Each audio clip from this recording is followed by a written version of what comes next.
Meaning ఏంటి, spelling ఏంటని ఢిల్లీ వెళ్ళి మాట్లాడితే ఎట్లా ఉండాలి విక్రమ్ గారు? అంటే అదే మీరు చెప్పినట్టుగా, పట్టాభి గారు చెప్పినట్టుగా ఒకటి ఉందండి, న్యూటన్ థర్డ్లా ఉంది కదా, for every reaction there is an equal opposite reaction. అంటే ఏమీ లేకపోతే అసలు ఏమీ జరగదు. అంటే 5 ఏళ్లలో వాళ్ళ ప్రజాస్వామ్యయుతంగా పరిపాలన సాగించుంటే ఈరోజు చిన్న ఇన్సిడెంట్ కూడా జరిగేటానికి ఆస్కారం ఉండదు. కానీ మీరు ఇప్పుడు ఉదహరించారు, ఆయన అడుగడుగున ఏ విధంగా చేశారు. పట్టాభి గారు ఆయన ఒక బాధితుడు. ఇదన్నీ ఆ పరిపాలన ఏ విధంగా కొనసాగిందో మనందరికీ తెలుసు, ఫ్రెష్గా ఉన్నాయి ఇంకా మెమరీస్. కాబట్టి ఆయన వీ హ్యావ్ నెవర్ ఎంకరేజ్డ్ అని అంత బ్లేటెంట్గా ఆయన అబద్ధం ఆడతాం అనేటువంటిది చాలా ఆశ్చర్యం కలిగిస్తుంది. సరే, ఆయనకి ధర్నా చేసేటువంటి హక్కు ఉంది, అది కూడా ఒక రాంగ్ టైమింగ్. ఎందుకు రాంగ్ టైమింగ్ అంటే పెద్దానికి ఒక టైమింగ్ అనేది చాలా ఇంపార్టెంట్. అసెంబ్లీ జరుగుతున్నది, అసెంబ్లీ జరుగుతున్నప్పుడు అధికార పక్షం కానీ ప్రతిపక్షం కానీ అబ్స్టైన్ అవటం అనేటువంటిది ఎక్కడ ఉండదండి. ఎనీ పాయింట్ దాంట్లో డిస్కస్ చేయాలి. అసలు అసెంబ్లీని వదిలేసేసి ఢిల్లీ వెళ్ళటం ఏంటి? ఢిల్లీలో కూడా అక్కడ పార్లమెంట్ జరుగుతున్నది. ఇప్పుడు మీరు చెప్పారు 6 7 తీసుకొచ్చారు, సరే వాళ్ళకు కూడా తగిన ఇన్ఫర్మేషన్ లేదు.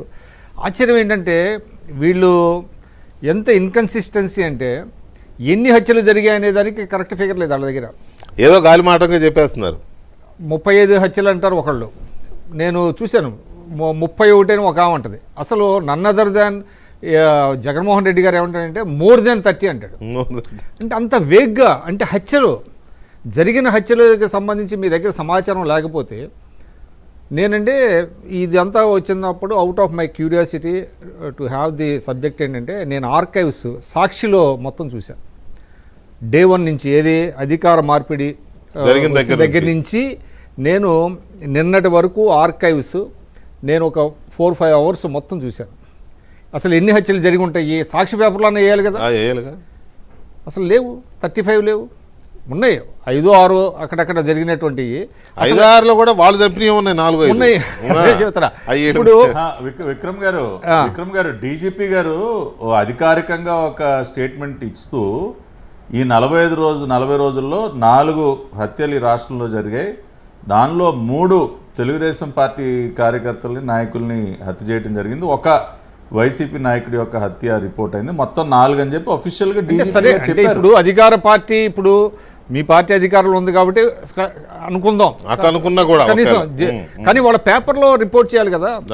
ఈ 35 జరిగితే 35 హత్యల గురించి వాళ్ళ సొంత మీడియాలో రిపోర్ట్ చేయాలి. అది ఏ గ్రామం, ఏ మండలం, ఎక్కడ జరిగింది, ఎవరు దాన్ని హత్య చేశారనేటువంటి వివరాలు వాళ్ళ పేపర్లో ఇవ్వాలి కదా.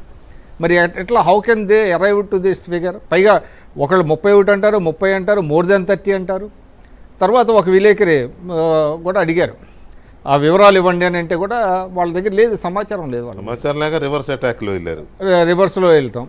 ఇదంతా ఏంటంటే కొంతమందికి సమాచారం లేక అఖిలేష్ యాదవ్ గారు ఇటువంటి వాళ్ళు కొంతమంది వచ్చి మోటార్కి వెళ్ళి ఉంటారు. బట్ ఒకటైతే వాస్తవం అండి, కొన్ని ఇన్సిడెంట్స్ అక్కడక్కడ జరుగుతాయి.